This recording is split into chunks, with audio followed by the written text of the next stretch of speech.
autistic boys kept like caged prisoners inside their own home. That is the charge their father and his fiancée face. Good evening, I'm Angelica Thornton. And I'm Steve Dunn. Brian is on assignment today. Police were startled by the living conditions. The boys kept in a dark room wearing only diapers. On your side, investigator Dan Tilkin is in our Southwest Washington Bureau at the Columbia now. And Dan, police say the suspects put up a metal cage door to their room?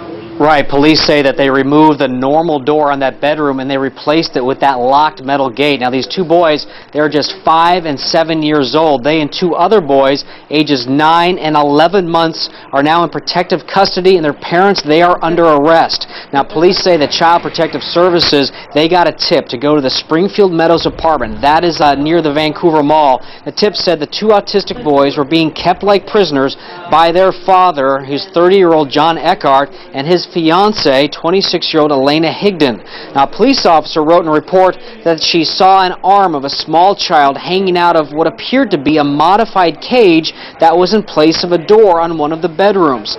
The police report says the apartment was littered with garbage and there was little food in the cupboards. Can you even imagine that? They need to be shot. But, I mean, I don't know how anybody could do that to their kid.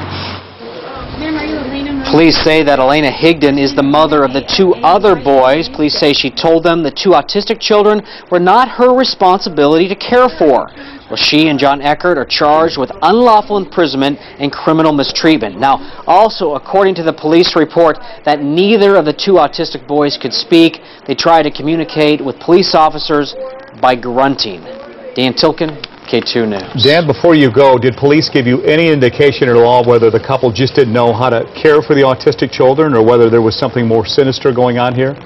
When you read the police report, you'll see that the woman said that that cage was the only way to contain them, and that he told police, "What am I supposed to do? Let them run around the house and get into everything? What kind of parenting is that? How stupid are you?" All right, Dan Tilkin, thank you for that story.